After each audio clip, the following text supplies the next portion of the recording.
Shop the Sherwin-Williams Super Sale and get 40% off paints and stains August 8th through the 14th. With prices starting at $29.39, it's the perfect time to transform your space with color. Whether you're looking to revamp your interior or exterior, we have you covered with bold hues, soothing neutrals, and everything in between. Visit your neighborhood Sherwin-Williams store or shop the sale online. Delivery available on qualifying orders. Click the banner to learn more. Retail sales only. Some exclusions apply. See store for details.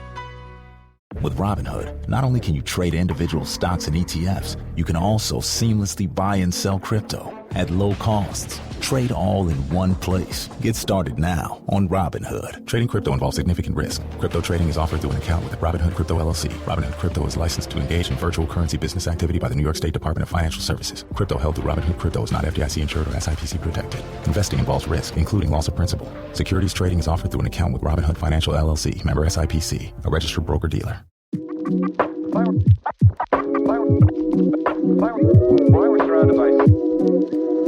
With the first pick in the 2024 NFL Draft.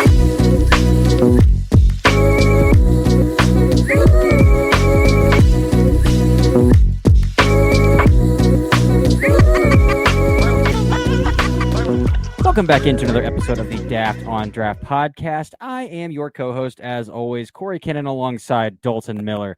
Today, we're going to round out our week, our first time back 4 days a week since the start of we're into August here, so getting close to week 0. And we're going to round it out by finishing up our discussion on edge rushers. So again, if you missed the episode earlier in this week, we went over 5 of the bigger names.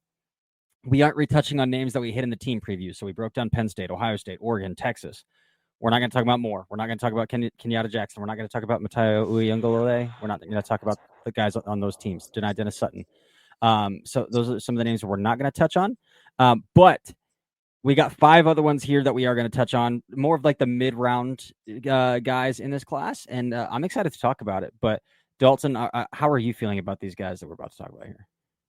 Weirdly, because I think the expectations were lower on this group, obviously, than the bigger names that we watched. I came away with more, no pun intended, because that's one of the guys that we watched here.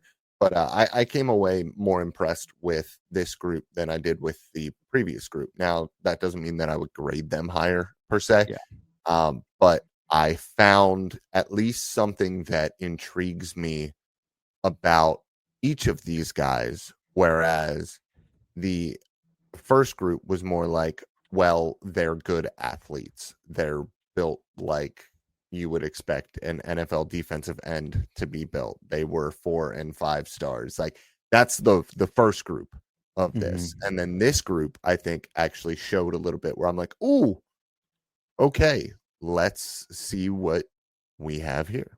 And I didn't really get that with the first group. Yeah, so there's quite a few in this class, in this group, that I'm like, these guys could play a little bit. These guys can play a little bit, some who are pretty green, but the traits, man, there's a lot of traits here to love. So let's dive in. Let's start with the one that has, the most hype. I think Dane Brugler has him in his top 5 edges coming into the season to begin with.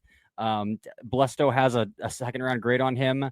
NFS, I think, has a third round grade on him, but it's going to be Texas Tech's David Bailey, transfer from Stanford. Let's dive in. Let's start there. Sure. Part-time player. And part-time player for a very good reason, in my opinion. The run defense is very much optional when it comes to David Bailey, and it's very much a physical issue. I think it's just kind of something that he's never going to be great at the NFL level, and that's okay, because when you are a very good pass rusher, you can get away with that. We have seen guys go high in the NFL draft as what I would call a primary pass rushers, people that are you're not going to want them on the field on 2nd and 2 or in the low red zone. And I think that's what you get with Bailey. What you also get with Bailey is conspicuous explosiveness. Oh my God. First step, subsequent steps. I mean, from that 10-yard split is nasty. And that's all you need as an edge rusher, is that 10-yard split. Like, I don't care if David Bailey comes out and runs a 4.9, if in that first 10 yards, it's a 1.5. And like that's what you have to look at when you are looking at these guys. What does that initial explosiveness look like? And he has all of it. He also has a very, very impressive spin move to the inside, where a lot of guys really work that and try to get, I say the inside shoulder. It's that if you're rushing from the right side of the defense, it would be your right shoulder and right arm, where when you're coming back through, you have to be able to get the flexibility on that arm to hook the offensive lineman. He does a fantastic job of doing that, and it really allows him to win.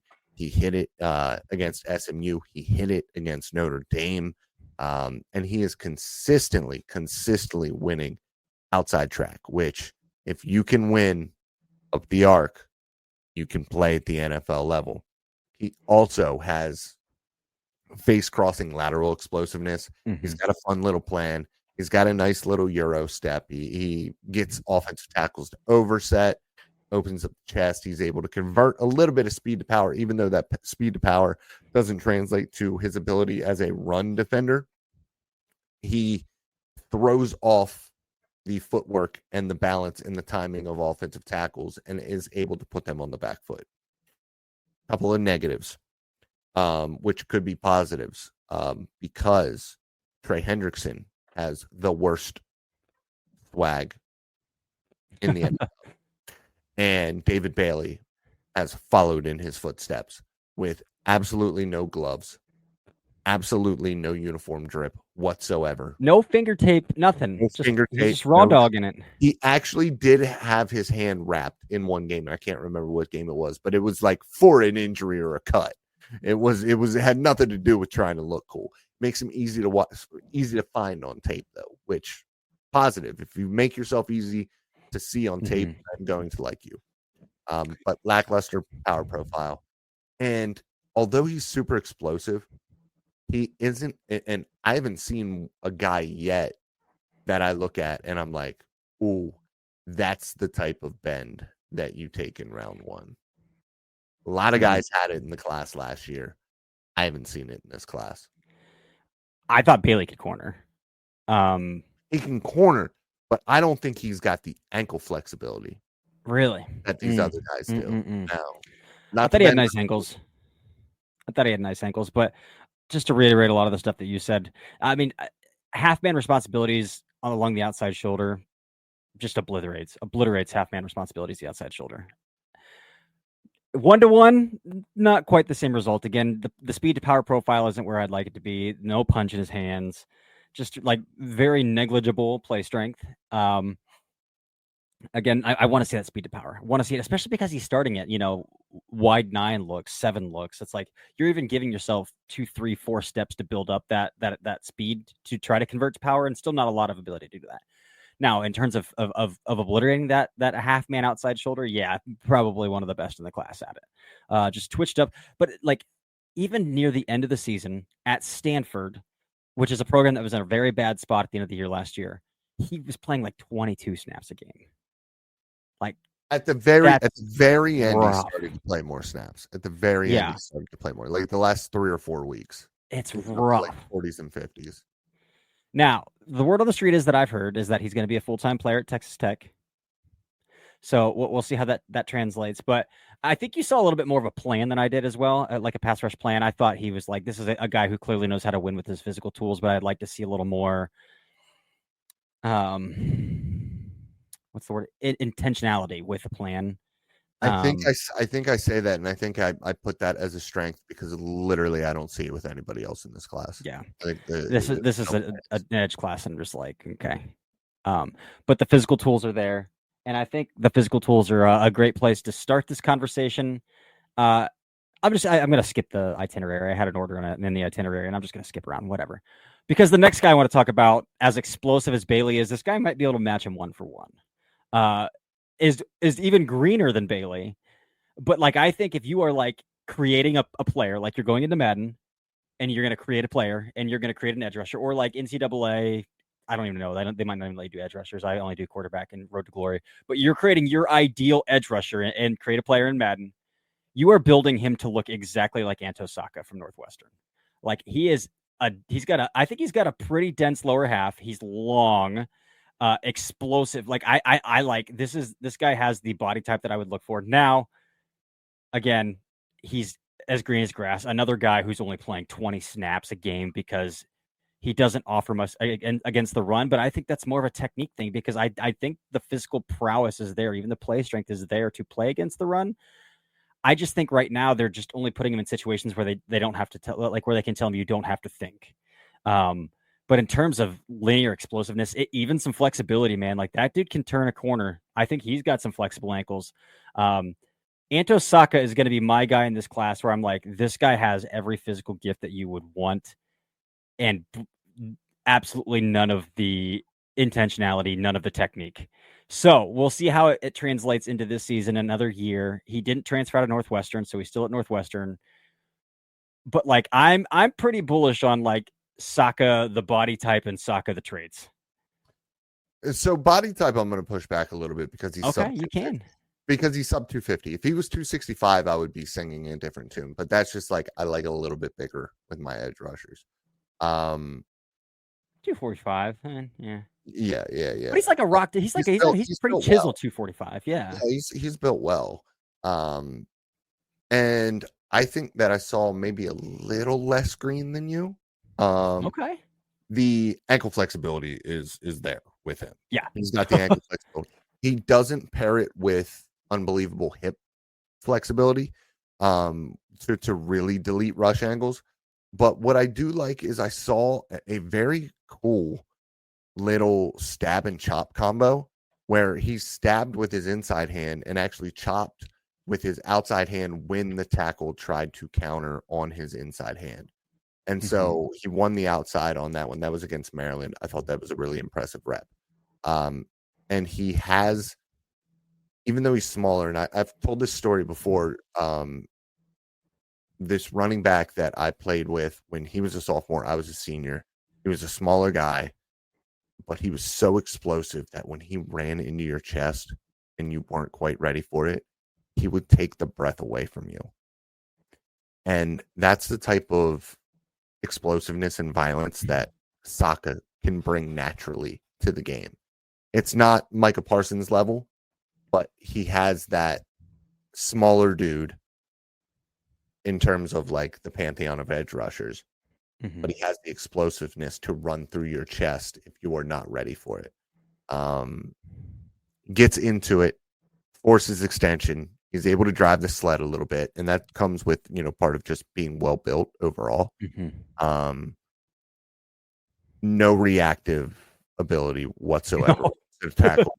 Once he's in the grasp, he is done for. There is no countering whatsoever. His hands are green as grass. It's pretty ugly if he doesn't win quickly. But there is a lot to like from him athletically. And so as a DPR type guy, this is definitely one of the names to watch in this class because there aren't many guys that I can look at and say, I can see it with him. And I can see it with him and Bailey. And again, I think he has the frame and he has the level of physicality to be a 3-down player. So that's what I'm going to look out for this year too. Like you can't be playing 20 snaps a game, dude. If you want me to take you seriously as like a big time prospect, like and all you gotta be is like Brian Burns good. Just set an edge. Run. Yeah. You just have to survive. Just do the bare minimum. Yeah. So yeah, that's where I'm at as well. We're going to stay in the Big Ten. Let's move to Illinois, from Northwestern to Illinois. And I want to talk about Gabe Yakas here. Gabe Yakas, dude, is a guy that I have been on since he was a freshman, man. Because I was doing some consulting back then, and I was doing Big Ten scouting, and he was starting as a true freshman. Like, he's been starting at Illinois for a very long time. Now he's entering year 4 with them. There's a lot to like, and then there's a lot like to want more from. And what is difficult is the things that you want more from him are things that he's not physically capable of giving you, I think is where I stand with Yakas. I think that he is ungodly explosive on the linear plane as well. Like that first step. And when he fires out, I think he's got heavy hands, 33-inch arms. So like long enough arms. He sets a mean edge. He's willing to come down on split zone blockers and on pullers and not just like eat them up at the end of the line of scrimmage, but he will come down and like he will eat them up behind the guard and like force, like if it's pin and pull concept, a second puller to like rear end the first one. Like he plays with a level of violence that like I think is rare for this class that I haven't really seen in this class against the run from these edge rushers. But the dude is stiff as a board. The long speed isn't there. Outside of that, like I think his 10-yard split's going to be really nice. Back 30 of a 40-yard dash, not quite so sure. I don't know how high he's going to jump, and like that level of explosiveness is there, but the get off is there. The heavy hands are there. The speed to power profile is there. Outside of that, I like see a 2-down base end right now. Like I see a 2-down base end who might be able to give you a little bit rotationally. Plays with excellent pad level. Motor runs hot. Stack and shed is awesome. But like some of the physical gifts, he's just lacking that can take him to the next level. So I think he's pretty capped out as a prospect, as a player right now at the college level. Yeah, he just seems like a rotational guy at the next level for me personally. You talked about the speed to power profile, but I didn't see it as much. At least not for a 270 pound plus dude. I would expect it to be a little bit more consistent, especially because he's 270 pounds and he's 6'3". Like he's not 6'7". I would expect that frame. 33-inch arms, like those are long enough arms to get some work done. Yeah, but you know what's funny is with weaknesses, before I had measurements for him, I said first impression short arms. I do like the violence against the run. I think that's going to get him on the field at the next level. I actually think he's a pretty intelligent player also. Impressive willingness to crash down on pulling blockers. I actually have that in my stray. I didn't even know. I'm sorry to interrupt. I don't remember what game it was.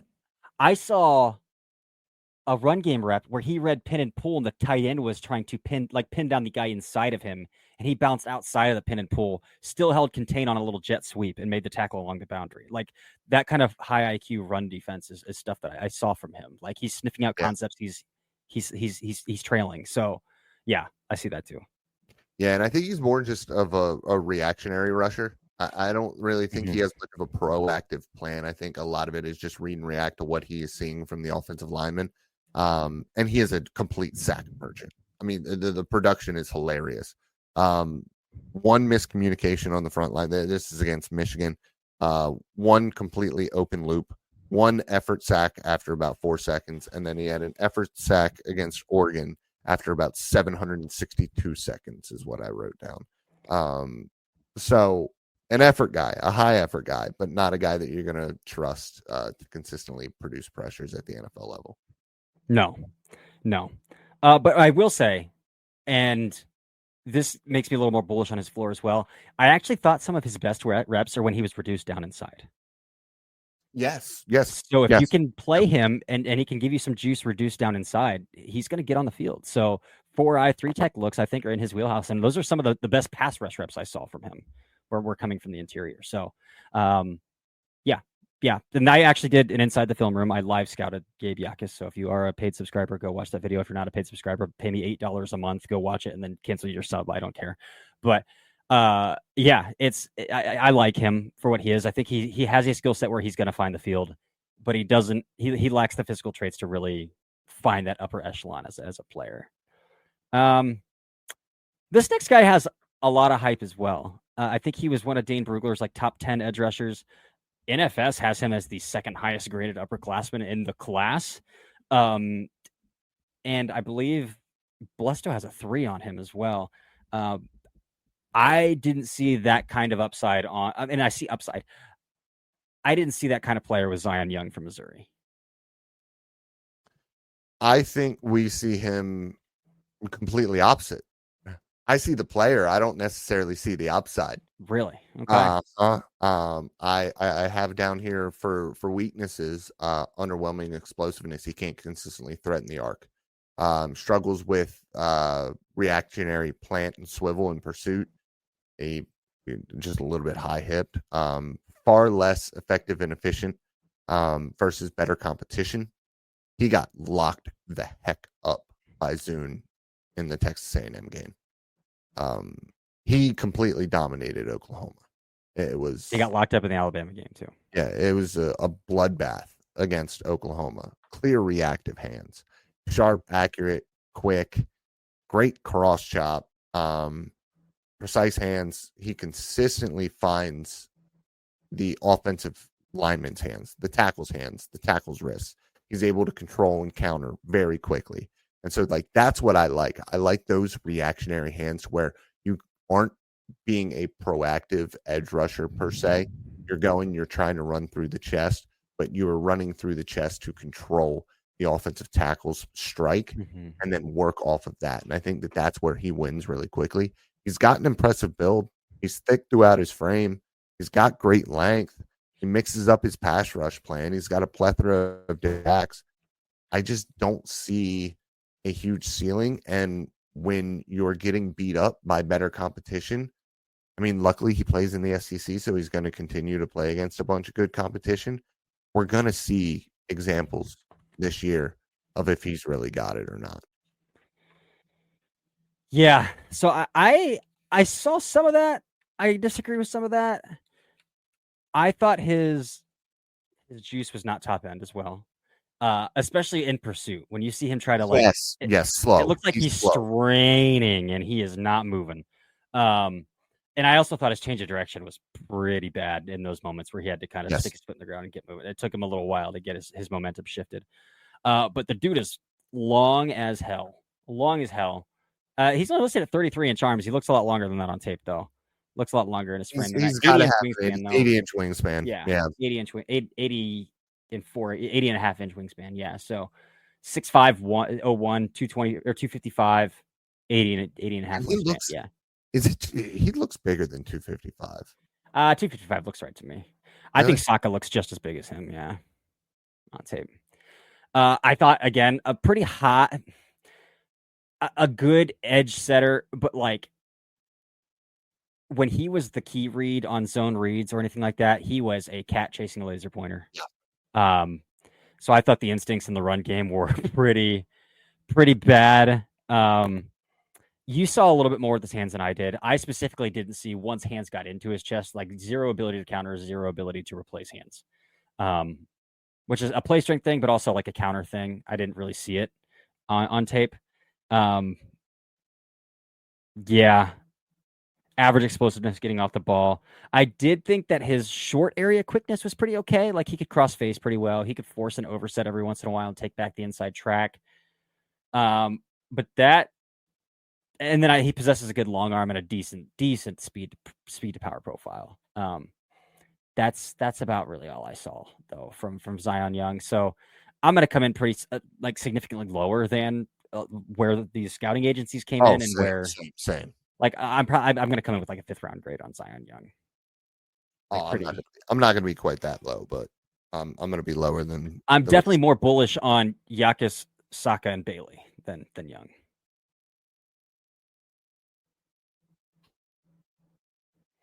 I'm more bullish on Young's floor than Saka.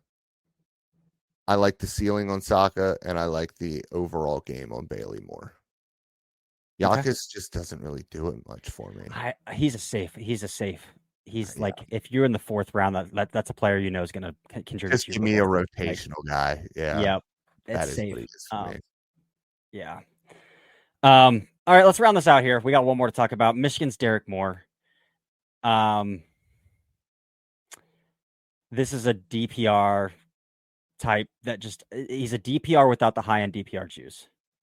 Like the Ohio State game, I saw a little speed to power. Like he got into Donovan Jackson's chest a couple times. He got into Josh Fryer's chest quite a few times. Josh Fryer went undrafted. But it is insane. It is insane how often you and I don't talk about any of this and have the same exact notes on these guys.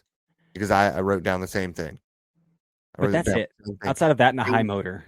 You feign the outside rush and you plant hard on that outside foot and you run through Donovan Jackson's chest. And that's exactly what he did. But yeah. Heavy hands, but like a low floor run defender, like volatile run defender. Without like any other, like outside of speed to power through the chest, I didn't see any other pass rush move. I saw him take a couple corners on with some like decent ankles. but like he's not consistently winning outside shoulder. He's not going to run the loop. He's not going to take he's not going to hit a ghost move. He's not going to contort his frame underneath of offensive tackle's lung half man outside shoulder. Like it's to the point like Derek Moore can give you juice, but like he's got to be like your edge 4, edge 5, like maybe 8 to 12 snaps a game kind of player. Yeah. Again, everything that I saw from him was reactionary.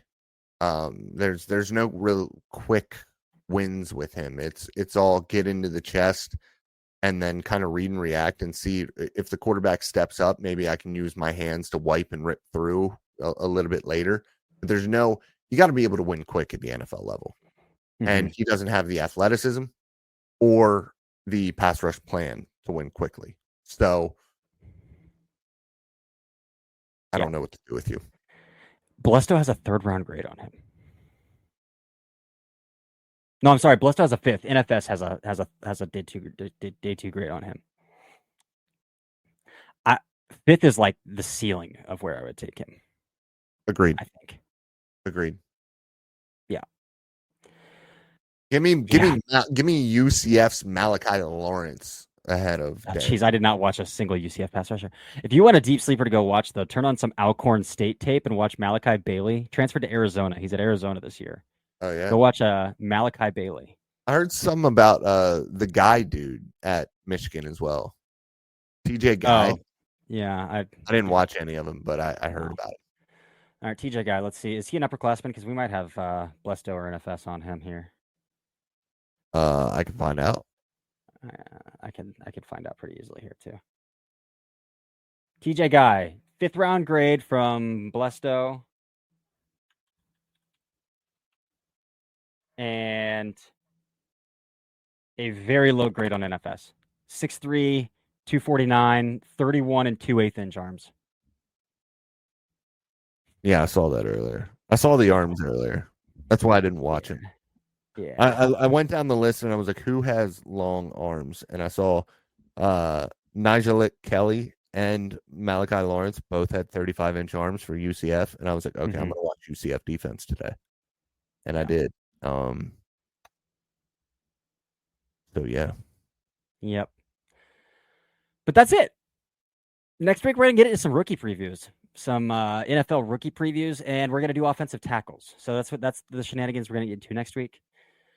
Outside of that, I don't have anything else, Dalton. Neither do I. All right. Well, until next time, this has been another episode of the Daft on Draft podcast. Back to 4 days a week. Check back in next week. See ya. Shop the Sherwin-Williams Super Sale and get 40% off paints and stains August 8th through the 14th. With prices starting at $29.39, it's the perfect time to transform your space with color. Whether you're looking to revamp your interior or exterior, we have you covered with bold hues, soothing neutrals, and everything in between. Visit your neighborhood Sherwin-Williams store or shop the sale online. Delivery available on qualifying orders. Click the banner to learn more. Retail sales only. Some exclusions apply. See store for details.